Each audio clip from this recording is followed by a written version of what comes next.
Hello යාළුවනේ මම ආව සාදරයෙන් පිළිගන්නවා මගේ YouTube channel එකට. අද මම අරගෙන ආවේ RGB circuit එක.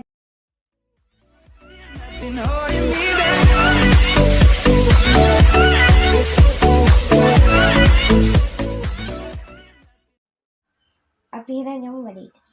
මේ තියෙන්නේ RGB circuit එක. බටන් 3 තියෙන එක. මේකේ උඩම තියෙනවා වයර් දෙකක්.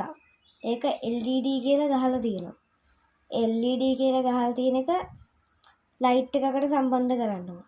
ඊට පස්සේ යට තියෙනවා කරන්ට් එකට දෙන තැන. වෝල්ට් 5 ඉඳන් 24 වෙනකම් දෙන්න පුළුවන්. ඒකෙන් එහෙම දෙන්න පුළුවන්. ඊට පස්සේ මොඩ් කියලා බටන් එකක් තියෙනවා. ඒකෙන් ලයිට් එක පත්තු වෙන විදිය වෙනස් කරන්න පුළුවන්.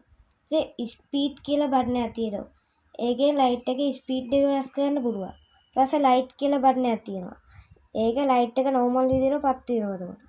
අපි එහෙනම් ගහලා බලමු. මම මේකට වෝල්ට් 12 ලයිට් එකක් සම්බන්ධ කරගන්නවා.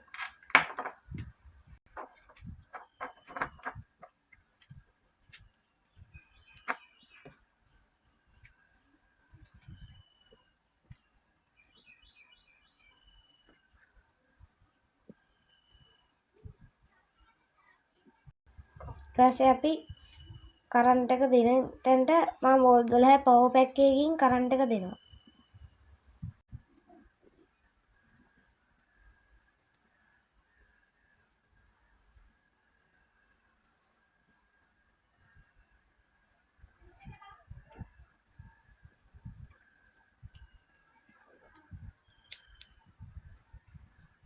ඔයගොල්ලන්ට මෙන්න මේ විදිහට ලයිට් එක බලා ගන්න පුළුවන්.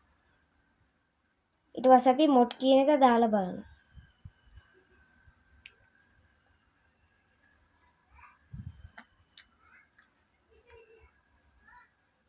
එතකොට ලයිට් එක එක විදිහකට පත් වෙනවා. තව එකක් දැම්මම තව විදිහකට. එහෙම හැඩ මාරු කරන්න පුළුවන්. ඊට පස්සේ ස්පීඩ් කියන එක. ස්පීඩ් කියන එකෙන් මොඩ් එකේ ස්පීඩ් එක වැඩි වෙනවා. අඩු වෙනවා. ඊට පස්සේ ලයිට් කියන එකෙන් ලයිට් එක නෝමල් විදිහට පත් වෙනවා.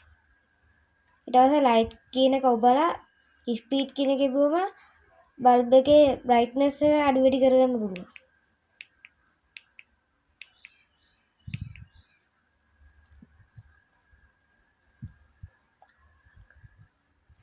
එහෙනම් අද ගෙනාවු වීඩියෝ එක මෙතනින් ඉවර වෙනවා.